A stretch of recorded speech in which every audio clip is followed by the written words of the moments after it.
Welcome to the Bible in 365 days.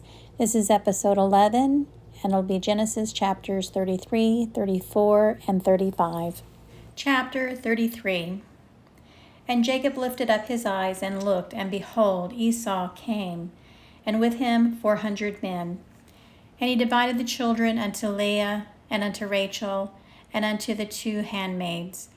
And he put the handmaids and their children foremost, Leah and her children after, and Rachel and Joseph hindermost.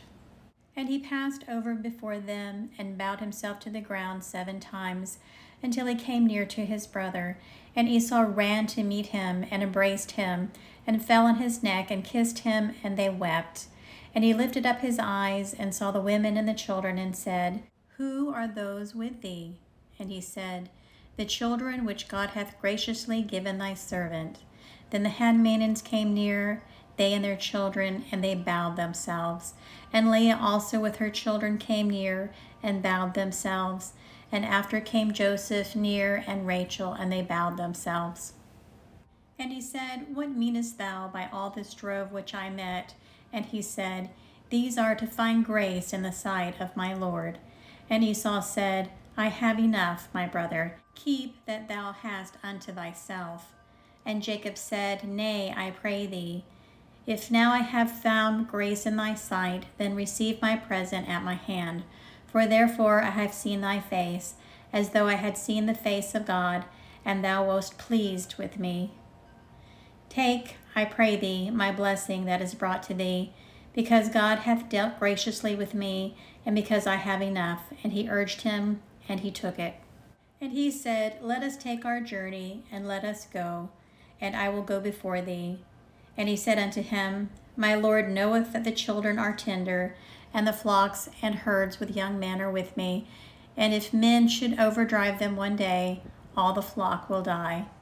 Let my Lord, I pray thee, pass over before his servant, and I will lead on softly, accordingly as the cattle that goeth before me, and the children be able to endure, until I come unto my Lord, unto Seir. And Esau said, Let me now leave with thee some of the folk that are with me. And he said, What needeth it? Let me find grace in the sight of my Lord. So Esau returned that day on his way unto Seir. And Jacob journeyed to Succoth, and built him a house, and made booths for his cattle. Therefore the name of the place is called Succoth. And Jacob came to Shalem, a city of Shechem, which is in the land of Canaan, when he came from Paddan Aram, and pitched his tent before the city.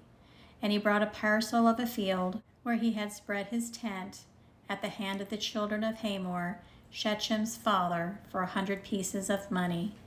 And he erected there an altar, and called it El Elohe Israel. Chapter 34. And Dinah, the daughter of Leah, which she bare unto Jacob, went out to see the daughters of the land. And when Shechem, the son of Hamor the Hivite, prince of the country, saw her, he took her, and lay with her, and defiled her. And his soul clave unto Dinah the daughter of Jacob, and he loved the damsel, and spake kindly unto the damsel. And Shechem spake unto his father Hamor, saying, Get me this damsel to wife. And Jacob heard that he had defiled Dinah his daughter. Now his sons were with his cattle in the field, and Jacob held his peace until they were come.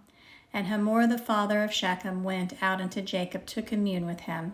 And the sons of Jacob came out of the field when they heard it, and the men were grieved, and they were very wroth, because they had wrought folly in Israel in lying with Jacob's daughter, which thing ought not to be done. And Hamor communed with them, saying, The soul of my son Shechem longeth for your daughter. I pray you give her him to wife, and make ye marriages with us, and give your daughters unto us, and take our daughters unto you. And ye shall dwell with us, and the land shall be before you. Dwell and trade ye therein, and get your possessions therein. And Shechem said unto her father and unto her brothers, Let me find grace in your eyes, and what ye shall say unto me I will give. Ask me never so much dowry and gift, and I will give accordingly as ye shall say unto me. But give me the damsel to wife. And the sons of Jacob answered Shechem and Hamor his father deceitfully, and said, because he had defiled Dinah their sister. And they said unto them, We cannot do this thing, to give our sister to one that is uncircumcised, for that were a reproach unto us. But in this will we consent unto you, if ye will be as we be, that every male of you be circumcised. Then we will give our daughters unto you, and we will take your daughters unto us, and we will dwell with you, and we will become one people. But if ye will not hearken unto us to be circumcised, then we will take our daughter, and we will be gone. And their words pleased Hamor, and Shechem Hamor's son. And the young man deferred not to do the thing, because he had delighted in Jacob's daughter, and he was more honorable than all the house of his father. And Hamor and Shechem his son came unto the gate of the city, and communed with the men of their city, saying, These men are peaceable with us. Therefore let them dwell in the land, and trade therein. For the land, behold, it is large enough for them. Let us take their daughters to us for wives, and let us give them our daughters. Only herein will the men consent unto us for to dwell with us, to be one people, if every male among us be circumcised, as they are circumcised. Shall not their cattle and their substance and every beast of theirs be ours? Only let us consent unto them, and they will dwell with us.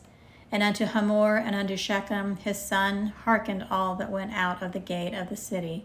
And every male was circumcised, all that went out of the gate of his city.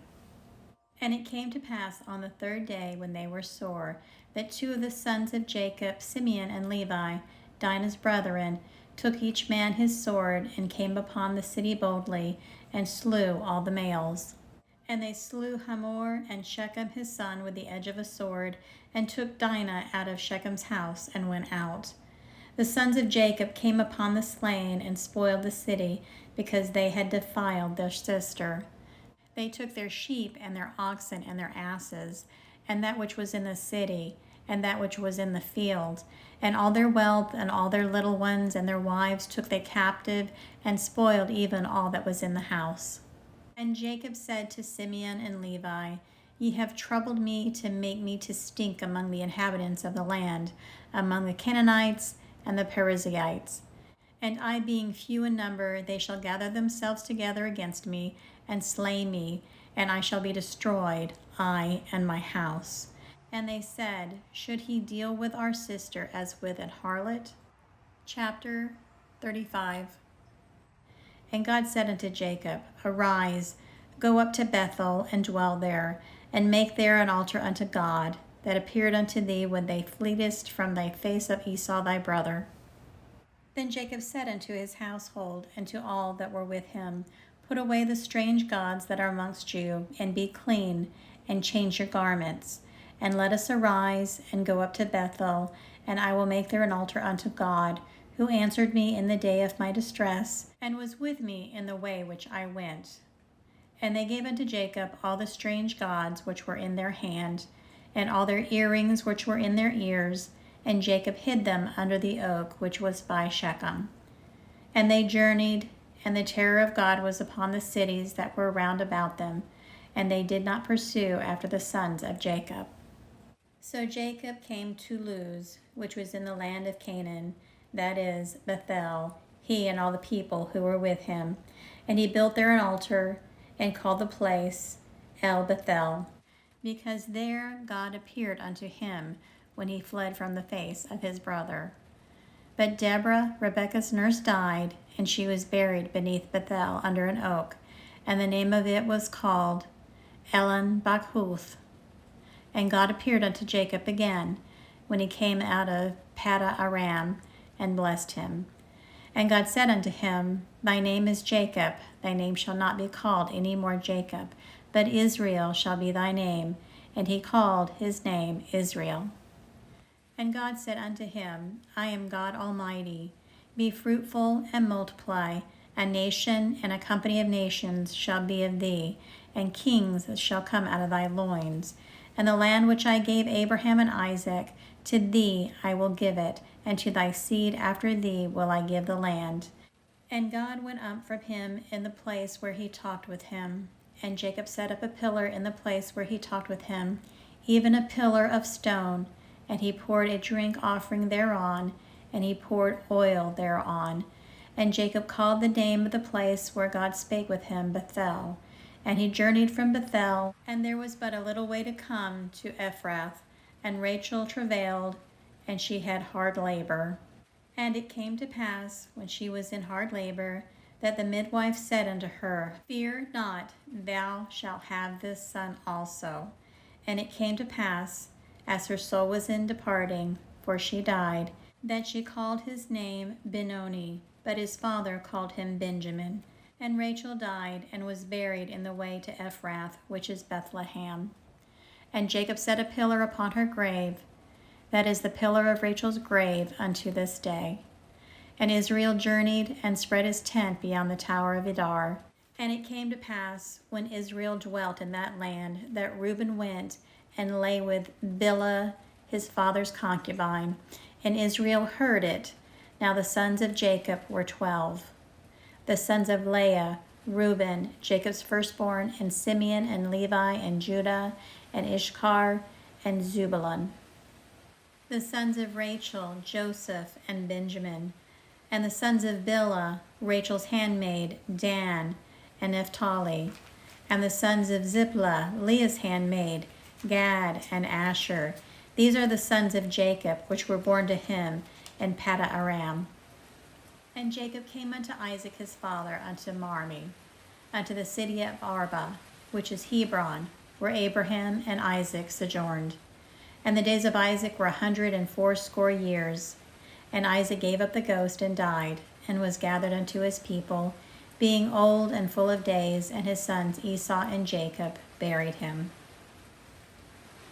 So I found these verses very interesting, but I keep going back to the one verse where it says that Reuben sleeps with his father's concubine, Bilhah.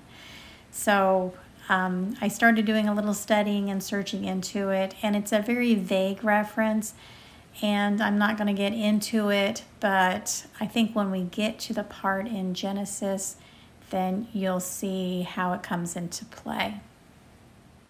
I hope that as we read through the scriptures, that if you see something or hear something interesting, that you go and look it up and do your own studying and research. I want to thank everybody for staying with me as long as you have. I really do appreciate it, and I will see you tomorrow. You have a blessed day.